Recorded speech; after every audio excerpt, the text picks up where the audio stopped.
사무엘하 17장 24절에서 29절 말씀입니다. 이에 다윗은 마하나임에 이르고 압살롬은 모든 사람과 함께 요단을 건너니라. 압살롬이 아마사로 요압을 대신하여 군 지휘관으로 삼으니라. 아마사는 이스라엘 사람 이드라라 하는 자의 아들이라.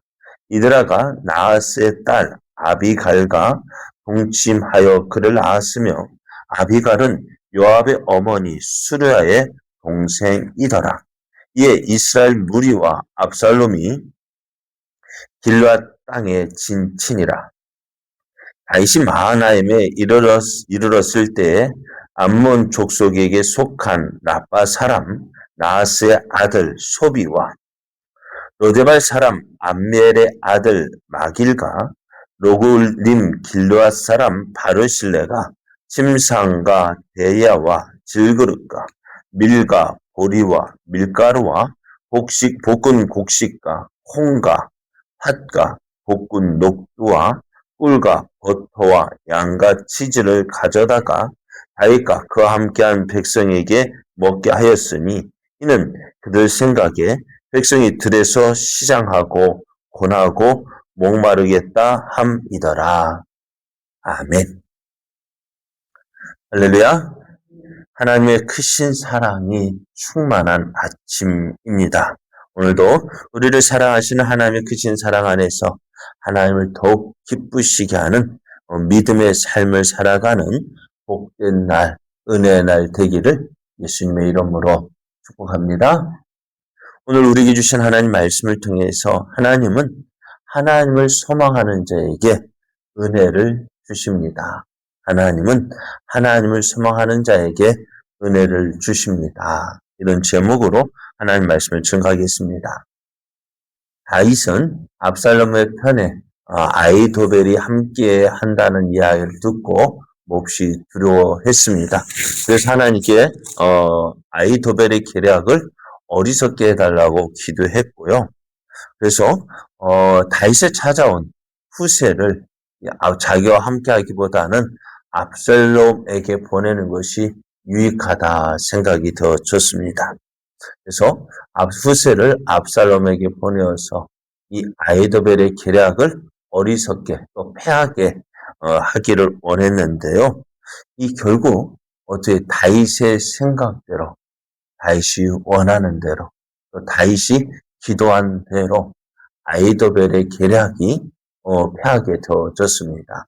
압살롬이 볼 때 참 아히도벨이 참 좋은 계략이었습니다. 다윗을 위기에 처한 공경에 처한 그 다윗을 죽일 수 있는 좋은 계략이었는데요.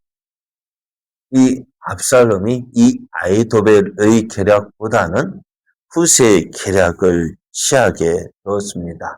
그 이유에 대해서 성경은 이렇게 말씀하고 있어요. 사무엘하 17장 14절 보면은 이는 여호와께서 압살롬에게 하를 내리려 하사 아히도벨의 좋은 계략을 물리치라고 명령하셨습니다라 라고 말씀해요. 하나님께서 이 다윗의 기도를 들으셨고 또 그 기도를 이루게 하여서 후세를 보내셨는데 후세가 다윗이 시키는 대로 행하여서 이 아히도벨의 계략을 어리석게 해하게 만들었어요.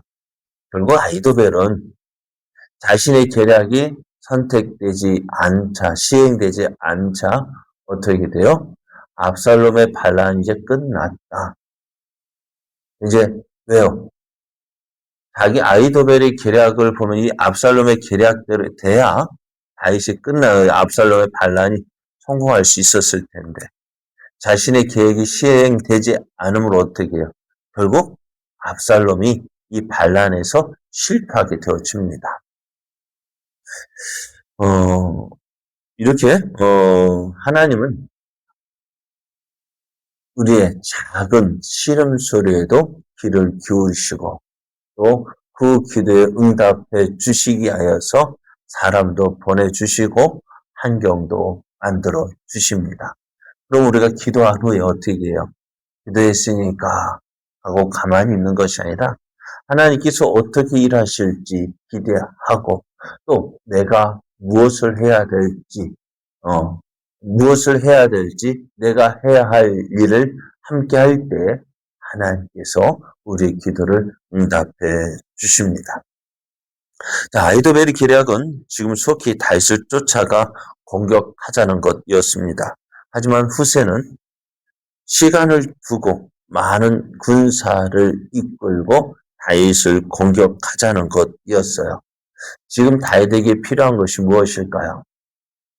다윗에게 필요한 것은 시간이었습니다.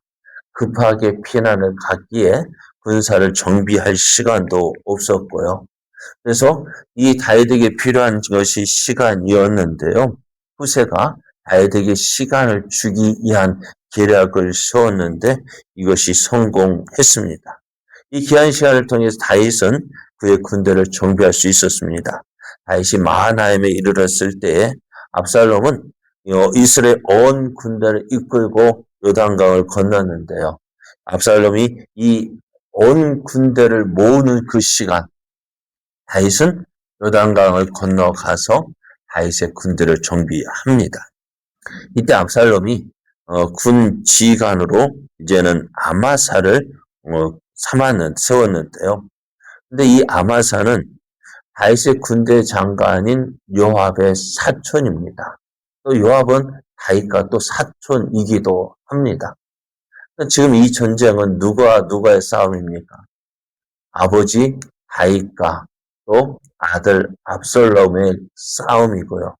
또 요압과 또 아마사 사촌 간의 싸움이 되기도 합니다. 어떻게 보면 이 지금 압살롬의 반란은 어떻게 보면 가족 간의 전쟁이 되는 비극에 이르게 되어진 것입니다. 이렇게 다윗이 그 아들과 친척들이 다윗을 향하여 칼을 들고 달려들 때 다윗을 찾아온 사람들이 있었습니다. 27절을 보면은 암몬 족속에 속한 라빠 사람 나하스의 아들 소비와 로데발 사람 암미엘의 아들 마길과 로글림 길라 사람 바르실레였는데요. 여기서 나하스의 아들 소비가 어떤 사람일까요? 여러분 예전에 다윗이 암몬 족속에게 사절단을 보냈습니다. 암몬 왕 나하스가 죽었을 때 조문하기 위해서 사절단을 보냈었는데요. 그때 나하스의 뒤를 이어서 왕이 된 한운이 이 다윗이 보낸 그 신하들에게 욕보였습니다. 그래서 이 암몬과 이 이스라엘과 전쟁이 일어났고 다윗이 결국 어떻게 돼? 이 암몬의 큰 성이었던 라빠를 점령하게 됩니다. 그래서 다윗이 라빠를 점령한 후에 어떻게 보면 이들에게 보복하지 않고요. 평화 조약을 맺습니다. 이로 인해서 어떻게 해요? 이 암몬 족속이 다윗에게 큰 은혜를 입었다고 생각하고 있을 때에 지금 다윗에게 위기가 찾아왔습니다. 어려움이 찾아왔습니다. 그래서 이 암몬 족속 소비가 나하스 왕의 아들 소비가 어려움을 당한 이 다윗을 위로하기 위해서 찾아온 것입니다. 또 로데발 사람 암미엘의 마길인데요. 이 사람은 요나단의 아들 무비보셋이 어때요?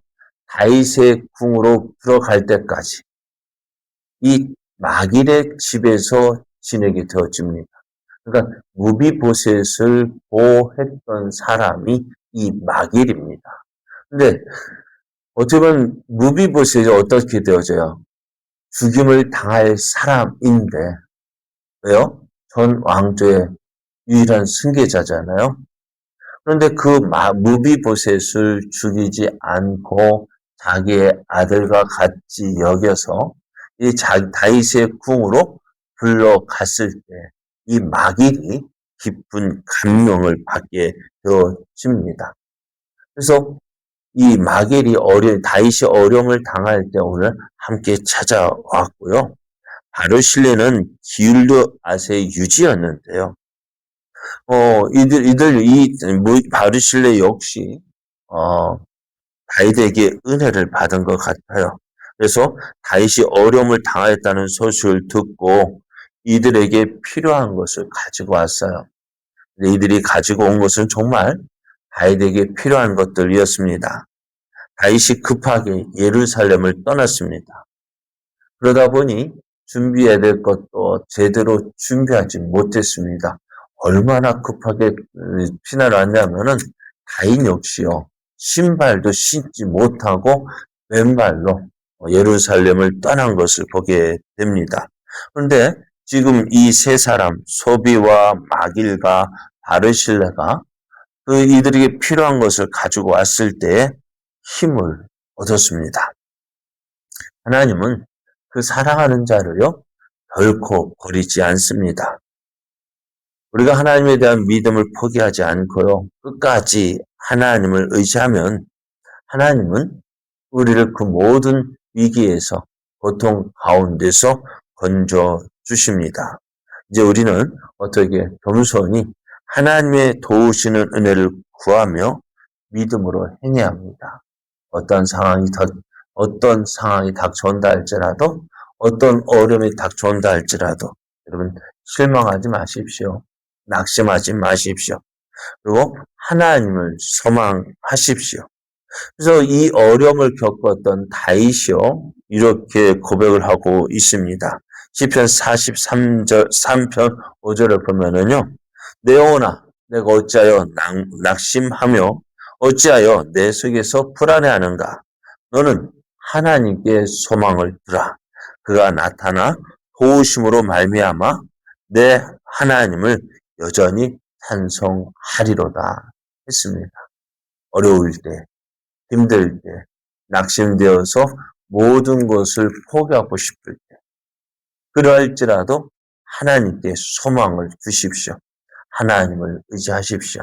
하나님을 가까이 하십시오. 하나님께서 우리를 모든 어려움 가운데서 구하시고 건져주시고 또 우리의 필요한 모든 것들을 채워주셔서 승리케 하여 주십니다. 오늘도 이 하나님을 믿고 이 하나님을 의지하고 또 이 하나님께 소망을 두고 믿음으로 살아 하나님의 도우시는 또 함께 하시는 그 은혜를 누리는 은혜의 날, 복된 날 되기를 예수님의 이름으로 축복합니다.